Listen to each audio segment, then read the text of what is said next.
Welcome to the Gamigo Cosplay Contest, where you'll spend more time browsing other people's costumes instead of working on your own. Go on, work on your own cosplay. Only 19 days left. But they're so cool. Just 5 more minutes? No, out into the garage with you. No time to waste. But it's cold and windy and it's 6:30 in the morning on Easter Sunday. Out!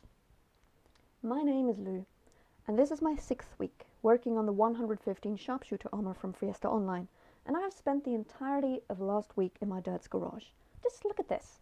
Isn't this great? Beautiful feathers, more beautiful feathers, everything dabbed in multitudinous layers of red. Done. This is the end of the video. Like, subscribe, and see you next week. Let's go back to checking out other people's cosplays. You didn't make all that effort the previous weeks only to turn lazy now. I want an in-depth account of everything you did, of every little mistake. I want to laugh at this in 10 years' time. So bossy today. Okay, so I started this week with pretty much the entire prep work done on all my costume pieces. There were only a few things left to do before painting. Most pressingly, when putting on parts of my costume last week, I had made a little rip in my boot covers, just where the Velcro was attached. As a reminder, my boot covers are made from 2mm EVA foam, not the most sturdy of materials, so I suppose I should have seen this coming. Luckily, this was easy enough to fix, simply by adding a leather strap each under the Velcro to create more stability. And as a side note, after all the layers of paint I applied later on, my boots have become much more sturdy. The feathers too.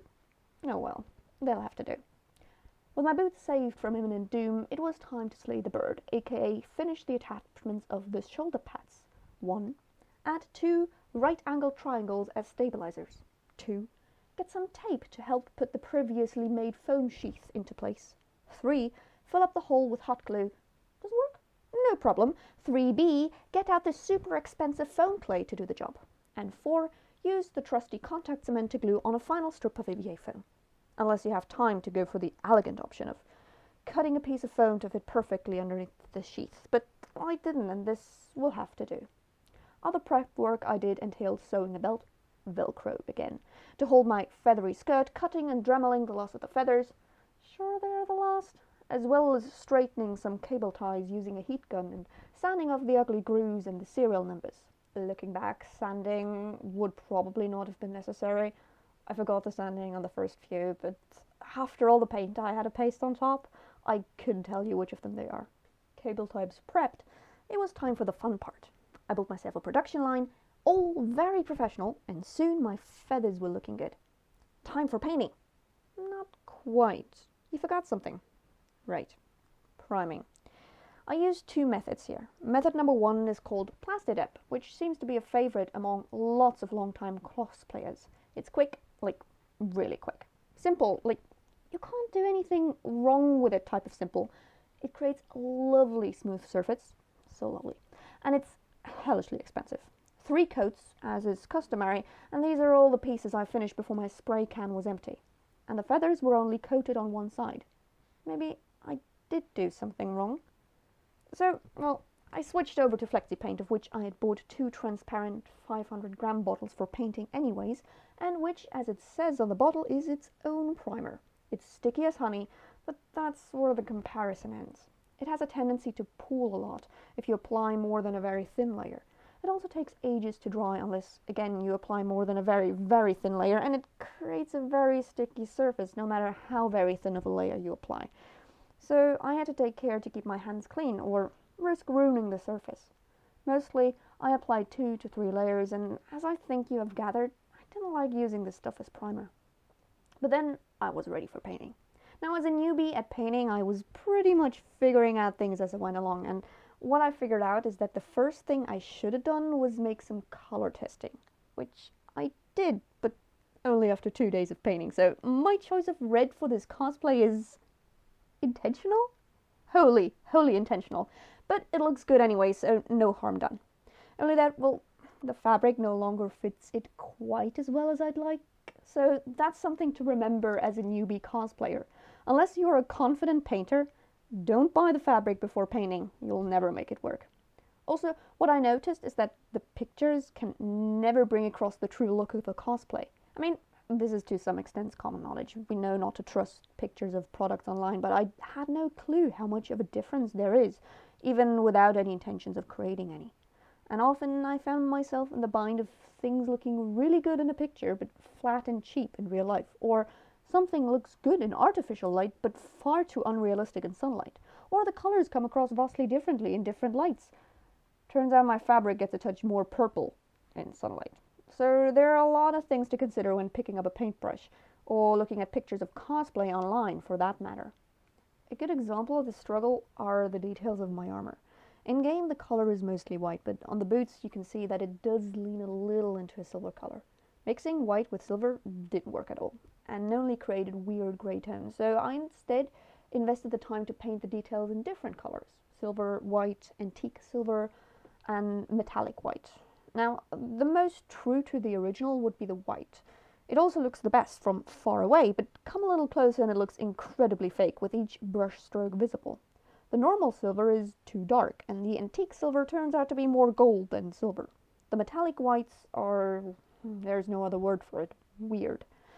They create a nice bright silver when painted on dark bases, but paint them on top of white or apply too many layers and they turn into some kind of yellowy, pearly white. Also, there seems to always be one side from which these paints don't have any metallic effect at all and look really, really ugly. I had no clue that choosing a good color could be such a hassle. I wish I had an airbrush, then I could simply apply a smooth white layer and be done with it. To achieve the flexible colors necessary for my feathers and boot covers, I decided on using flexi paint. But there aren't many guides out there on how to mix them, so I mixed random amounts of transparent flexi paint, around 20 to 40%, into my paints. Only later on did I read that only a drop of paint would suffice, but only when used with the white flexi paint. I just assumed I'd need the transparent one for mixing. I mean, I made it work, but I'm assuming it's not usually done this way. Now, to paint the feathers, hell, I'm sure there is an entire circle of hell reserved for painting feathers. The skirt feathers alone cost me 3 days, and when the day was over and my fingers were starting to freeze off, I got out the big light to paint some more. And then this little fella showed up in the morning. You know, they start secreting this ugly orange pus when they get agitated. For painting, I used a 3 cm wide soft brush, my MVP, most valued purchase of this cosplay. Anyways, I used it to apply 1 to 3 base coats of paint, letting the visible brush strokes create feathery details. Then, I dipped a more bristly brush in both black and a brighter red to create the highlights.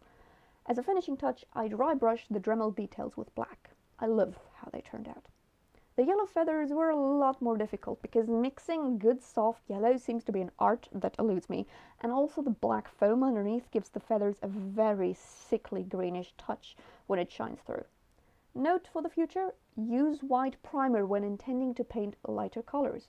Also, it's not a good idea to forget the sides on yellow feathers. These will need a little more work. With all my feathers, I started by painting the underside. A good thing too, these are how my yellow feathers looked after my first attempt. But, ugly or not, I wanted to protect the undersides from ugly blotches like these while painting the top, so I covered up the finished side using masking tape and newspaper. It worked quite well and sped up the painting considerably because I no longer had to worry about color stains in unwanted places. But when taking off the tape, there was still the danger of ripping off the paint. I'm guessing flexi paint is not the best of primers, or the tape was too strong, or I simply didn't have enough layers of paint for it to work.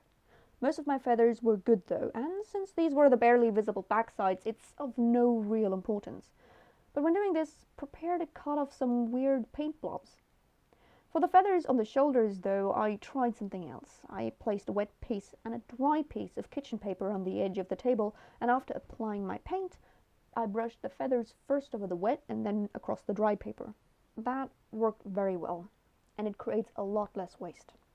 Now, these weren't all the problems I ran into this week, but it's time for me to get back to work. I think the biggest takeaway for me this week is that for my next project, I'm going to set aside an entire day just to practice mixing the right colors. Scrap that. I'll need to. I hope you're not as clueless as me when it comes to painting. If so, sucks to be you. Happy Easter, everyone.